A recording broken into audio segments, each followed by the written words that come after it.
Penertiban pedagang ikan asap yang berjualan di bahu jalan kota Ternate, Maluku Utara pada Minggu pagi berakhir ricuh. Para pedagang menolak untuk dipindahkan dari trotoar.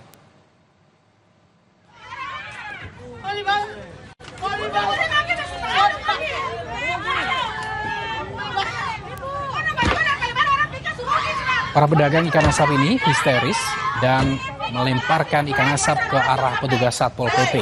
Ikan-ikan yang dilempar kemudian hancur dan berhamburan di jalan.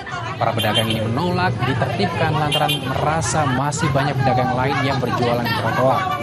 Sebelumnya, saudara, petugas Satpol PP telah memberikan peringatan pada para pedagang untuk tidak berjualan di bahu jalan lantaran mengganggu aktivitas warga.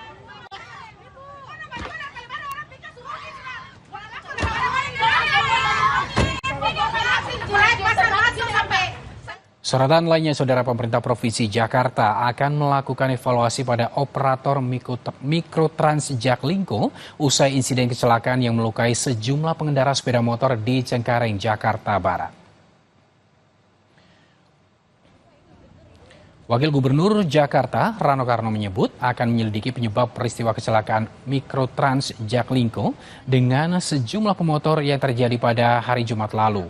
Hingga kini 8 korban masih mendapatkan perawatan medis di RSUD Cengkareng. Rano menyatakan biaya pengobatan para korban akan ditanggung langsung oleh pihak operator Mikrotrans Jaklingko.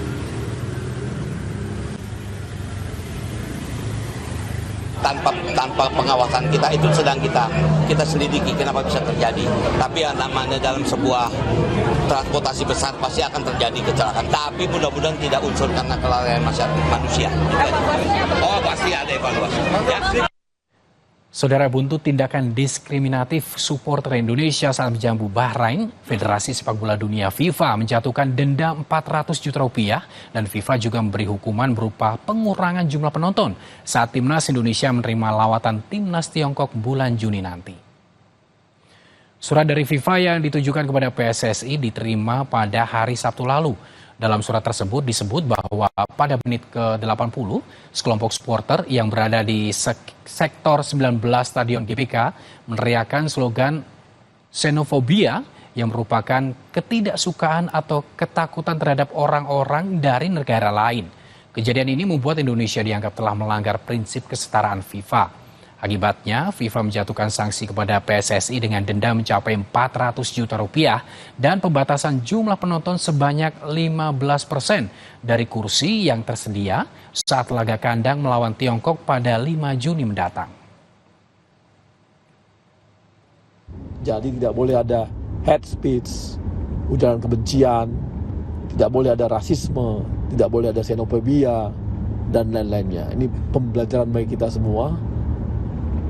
Jelas merugikan kita semua, tapi kita harus tanggung bersama-sama semua. Jadi ke depan kita harus mulai melakukan langkah-langkah literasi dan pendidikan-pendidikan kepada para supporter untuk tidak melakukan hal-hal yang berhubungan dengan diskriminasi. Saudara, gara-gara dituduh sebagai penculik seorang nenek yang sudah renta mengalami penganiayaan brutal. Usai jeda kami kembali.